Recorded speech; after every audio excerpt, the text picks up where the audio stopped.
सोंध माटी कहानी एवं कविता संग्रह। रचनाकार हैं प्रोफेसर विनोद कुमार।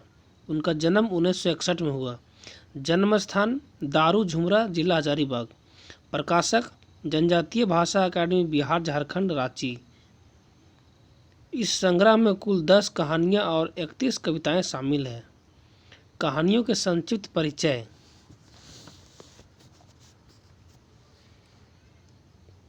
पहली कहानी है उबार। मुख्य पात्र हैं झबरू और उसका बेटा बिहारी।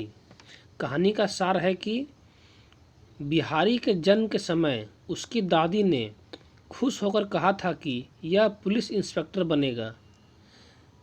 दिवंगत मां की इच्छा को पूरा करने के लिए गरीब किसान झबरू बिहारी को पढ़ाने लिखाने में एडी चोटी एक कर देता है, पर गरीबी आड़े आती है। काफ़ी अच्छे अंक से मैट्रिक पास करने के बाद भी बिहारी की पढ़ाई 1 साल तक रुक जाती है। कड़ी मेहनत से उपजी आलू की फसल बेचकर बिहारी को कॉलेज में नाम लिखवाना चाहता है, पर गांव के गणेश बाबू और महेश बाबू जैसे दुष्ट दबंग लोग अपने बेटों से आगे बिहारी को बढ़ने नहीं देना चाहते थे। वे झबरू के मवेशियों को रात के समय खोलकर दूसरे के गेहूं के खेत में घुसा दिया करते थे। इसके लिए पंचायत में झबरू को हर्जाना और जुर्माना भरना पड़ता है। फिर भी झबरू और उसकी पत्नी हिम्मत नहीं हारते। जमीन जायदाद बेचकर अपने भूखे रहकर भी बिहारी की पढ़ाई का साधन जुटाते हैं। बिहारी आखिर पुलिस इंस्पेक्टर बनकर अपनी दादी के आशीर्वाद और माँ बाप के सपने को साकार करता है। इसी बीच झबरू बीमारी से मर जाता है, पर बिहारी अपने खानदान को उबार देता है, नाम ऊंचा कर देता है। इसीलिए पहली कहानी है उबार। दूसरी है जिंदगी डुबानी। मुख्य पात्र है इसमें जंगली और उसकी माँ। कहानी का सार है जंगली नाम का ग्रामीण युवक शिक्षित बेरोजगारी का देश झेल रहा है। तमाम कोशिशों के बावजूद उसे कहीं नौकरी नसीब नहीं होती। वह घर बाहर सब जगह तिरस्कृत अपमानित होता है। जंगली बचपन में ही बाप का टूवर था, अनाथ हो गया था। माँ ने बड़ी कठिनाइयों से इसे पाला पोसा और गहने जेवर बेचकर पढ़ाया लिखाया, पर योग्यता अनुरूप काम नहीं मिलने से हताश था। बड़े भाइयों से वह हमेशा प्रताड़ित होता है। भाभियाँ उसके साथ नौकरों जैसा व्यवहार करती है। उम्र गुजर रही है, बाल पकने लगे हैं, पर शादी नहीं हो रही है। गांव के लड़के उसे बूढ़ा दा कहकर उपहास उड़ाते हैं।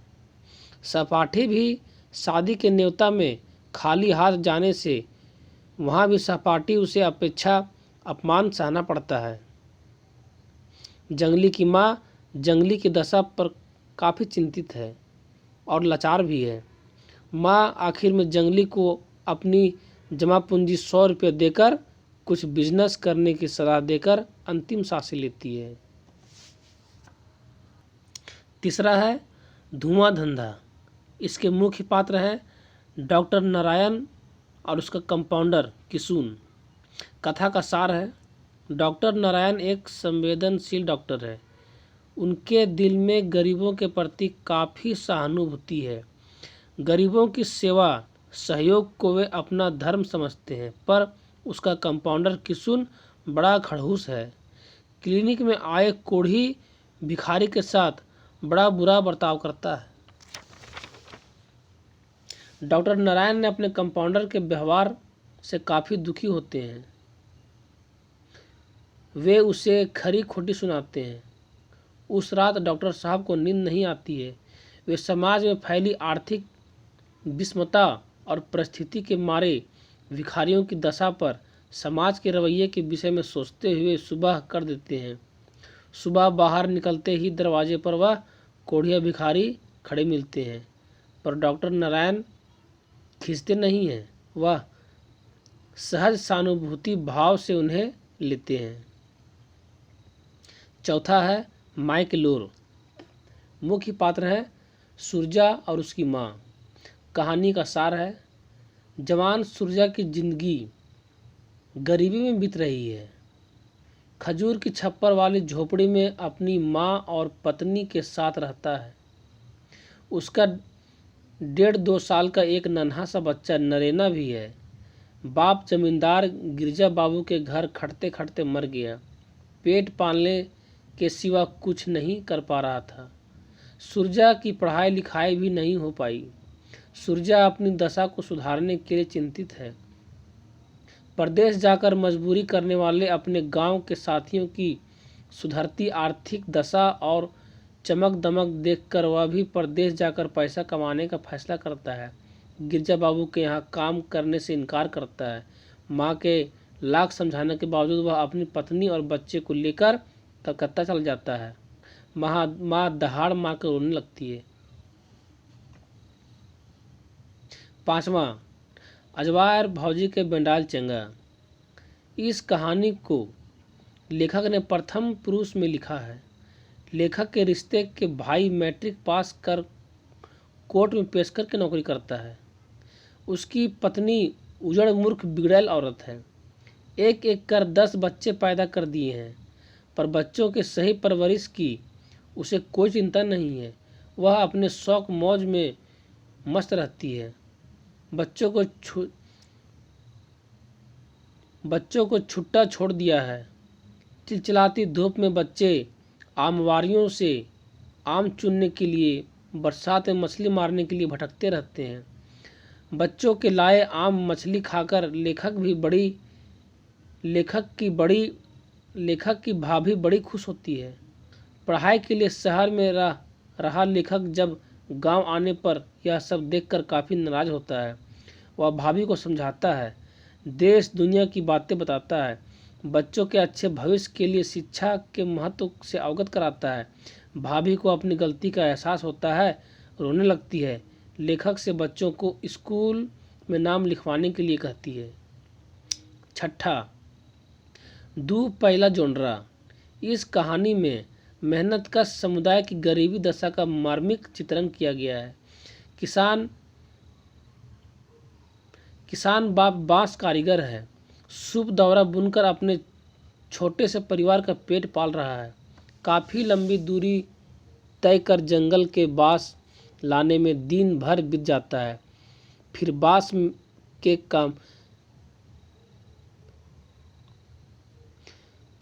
के कमानी पत्थर बनाना, दौरा सूप बुनने में पत्नी को मदद करता है, यानी दिन रात कठिन मेहनत करता है। फिर भी उसके परिवार को 2 सांझ के लिए ठीक से भोजन नसीब नहीं होती। दुधमुहा किसना कई दिनों से बुखार से पीड़ित है, पर पैसे के अभाव में सही इलाज नहीं करा पा रहा है। गांव के कन्हैया बाबू के लिए शुभ दौरा बनाने का हुक्म मिलता है। कन्हैया बाबू का रुतबा है, ठाठ है, उनका हुक्म टालना मुश्किल है। किसना की बीमारी की हालत में भी किसना के माँ बाप को शुभ दौरा बनाकर सुबह तक तैयार करना पड़ता है। कीमत 6 रुपये मिलती है। उससे राशन पानी करे कि किसना का इलाज करवाए। अंततः दुर्दिन में काम आने के लिए घर में जोगाकर रखे 2 पहला मकई के दानों को बेचना पड़ता है। उस पैसे से किसना का इलाज करवाते हैं। डॉक्टर विनय ने सहानुभूति से इलाज किया। किसना ठीक होता है। बचा कर रखे 2 पहला मकई के दाने 2 लाख रुपयों के बराबर साबित होता है। ओ दीदा शीर्षक का अर्थ है नम आँखें। मुख्य पात्र है चानों वाली, सोशमाइत और लेखक स्वयं। कहानी का सार है, ओ दीदा छुआछूत की सामाजिक बुराई और मानवीय संवेदना पर लिखी एक मार्मिक कहानी। इसमें चानों वाली नामक एक तथाकथित छोटी जाति की विधवा महिला की मानसिक व्यथा को दिखाया गया है। चानों वाली का मर्द महतो जमींदार घर में काम करते करते मर गया। पत्नी चानों वाली उसी महतो के काम जोगा कर 2 बच्चों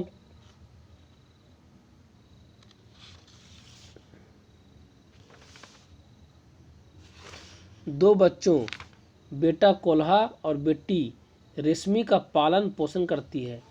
चानों वाली मानवीय गुणों की प्रतिमूर्ति है। दया, करुणा, ईमानदारी उसमें कूट कूट कर भरी हुई है। सरलता, निश्चलता और मिलनसार स्वभाव उसके व्यक्तित्व के गहने हैं। चानों गांव में मौका होने के चलते इस गांव के बच्चे दुलार से इसे चानों वाली कहकर पुकारते थे। चानों वाली अपने काम, व्यवहार और ईमानदारी के चलते महतो घर में वह घर का अभिन्न अंग बन गई थी।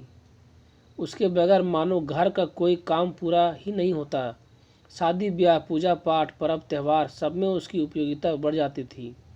महतो घर की स्वासिनों को ससुराल छोड़ने लाने में उसकी तत्परता सबको अच्छी लगती थी।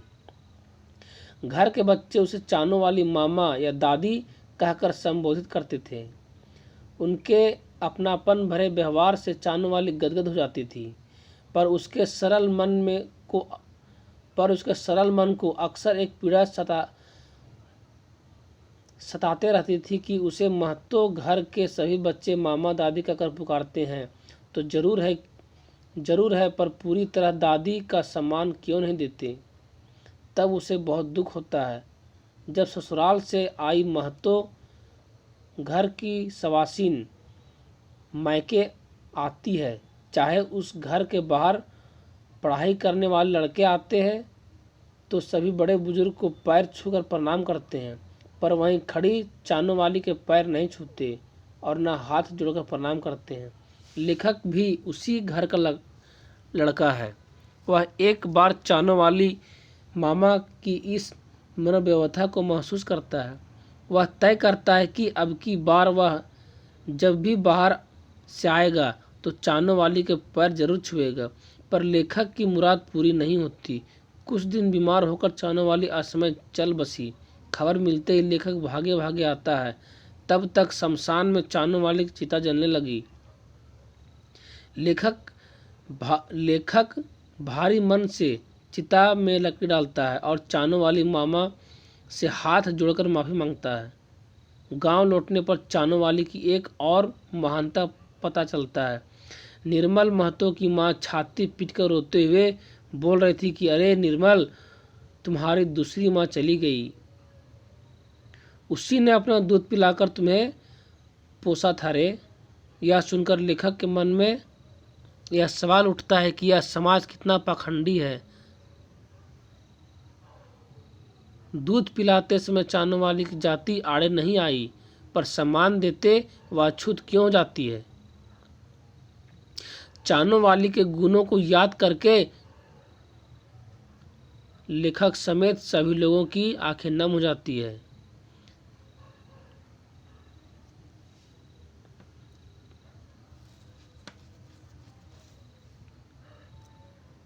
कहानी संख्या 8, मलकी बहू। मुख्य पात्र है मलकी, उसका पति बिशुन और मलकी के पिता दयाल बाबू। कहानी का सार है,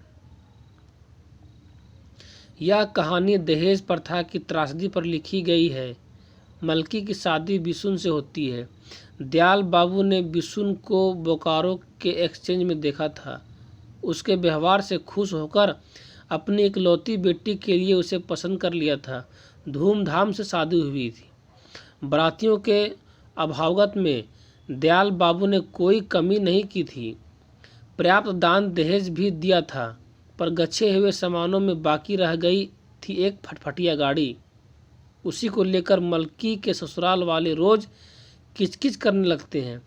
बिशुन भी उसके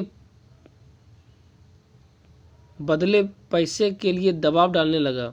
ससुराल से कई बार झगड़ा कर चुका है। सुशील गुणवती मलकी कुछ दिनों के बाद आंख का कांटा बन गई। उसको हर तरह से प्रताड़ित किया जाने लगा। खाना पीना की कमी और मारपीट के चलते उसका गर्भपात हो जाता है। अब तो उसकी सास उसे बांझ घोषित कर देती है। उसका जीवन नर्क बन जाता है। मलकी के पिताजी दयाल बाबू अभी बाकी दहेज को पूरा करने में असमर्थ हैं। पुराने ख्याल के हैं। बेटी को हर हाल में ससुराल में रहने की हिदायत देते हैं, पर दहेज के लालच में कसाई बन चुके मलकी के किसी अनुनय विनय से पिघलते नहीं हैं। इसी बीच चुपके से रोहतास में बिशुन की दूसरी शादी करा देते हैं। अब तो मलकी को दूध की मक्खी की तरह घर से बाहर कर देते हैं।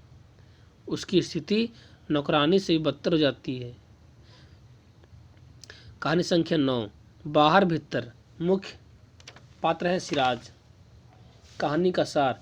यह सांप्रदायिकता पर लिखी गई एक कहानी है। इसमें सिराज नामक पठान नौजवान के इंसानी गुण को सांप्रदायिक सौहार्द के मिसाल के तौर पर दिखाया गया है।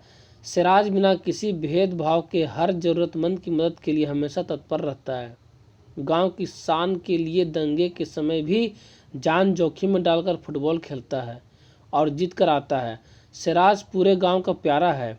हजारीबाग शहर में हिंदू मुस्लिम में दंगा फैलता है। सरोज को बहुत बुरा लगता है। वह कहता है कि शहर से अच्छा तो हमारा गांव है, जहां लोग रिश्ते के साथ प्रेम से रहते हैं। सिराज कुएं में डूब जाता है। दूसरे समुदाय की एक बूढ़ी औरत दहाड़े मारकर रोने लगती है। लोग दौड़े आते हैं, पर सिराज डूबकर मर जाता है। उसकी मौत से पूरा गांव पर मातम छा जाता है। कहानी संख्या 10, मुख्य पात्र दामोदर और गुनेश्वर बाबू। कहानी का सार है। दामोदर के पिता गांव के जमींदार गुनेश्वर बाबू के घर काम करते मर गया था। उस घर में बाप की जगह काम करके दामोदर अपनी जिंदगी बर्बाद करना नहीं चाहता है। वह अच्छे भविष्य के लिए पढ़ाई कर रहा है। गुनेश्वर बाबू को बारी जुतवाना था। अहले सुबह दामोदर को बुलवाता है। दामोदर जाने से इनकार कर देता है। गुनेश्वर बाबू जल भुन जाते हैं, खुद पहुंचते हैं दामोदर के घर। खूब खरी खोटी सुनाते हैं। जाति सूचक कटु शब्दों का भी प्रयोग करते हैं। दामोदर खून का घूंट पीकर रह जाता है। कुछ जवाब नहीं देता है। तैयार होकर सीधे कॉलेज के लिए निकल जाता है। कुछ साल बाद की बात है। गुनेश्वर बाबू सब परिवार तीर्थ यात्रा में निकलते हैं। गंगा सागर से घर हजारीबाग लौट रहे थे। रास्ते में रेल में ही गुनेश्वर बाबू की माँ की तबीयत काफ़ी ख़राब हो गई। पेट में भयंकर दर्द हो गया। इलाज के लिए धनबाद स्टेशन में उतरना पड़ा। अस्पताल में जांच से अपेंडिसाइटिस बीमारी निकली, परंतु ऑपरेशन नहीं होने से जान का खतरा बताया। गुनेश्वर बाबू भारी मुश्किल में पड़ गए। तीर्थ से लौट रहे थे। पैसा भी कम था। आज की तरह एटीएम या मोबाइल की सुविधा नहीं थी। किससे मदद मांगे? माँ की जान कैसे बचाए? ऐसे मौके पर दामोदर ने उनकी भेंट हो जाती है। दामोदर दरोगा बन गया था। धनबाद थाने में पोस्टेड था। गुनेश्वर बाबू अपनी विपदा से दामोदर को अवगत कराते हैं और बड़े आदर भाव से मदद मांगते हैं। दामोदर बड़प्पन का परिचय देते हुए गुनेश्वर बाबू की मां के इलाज में सभी तरह की मदद करता है। पूरे परिवार को अपने आवास में रखकर खातिरदारी करता है। दामोदर के उपकार से गुनेश्वर बाबू दब जाते हैं। उनको अपना मानसिकता और व्यवहार पर पछतावा होता है। उन्हें एहसास होता है कि जाति से नहीं, कर्म से बड़ा या छोटा होता है। गांव के बच्चे पढ़ लिख कर जितना तरक्की करे उतना ही बढ़िया। दामोदर से क्षमा मांगते हैं। Thank you. Subscribe my channel.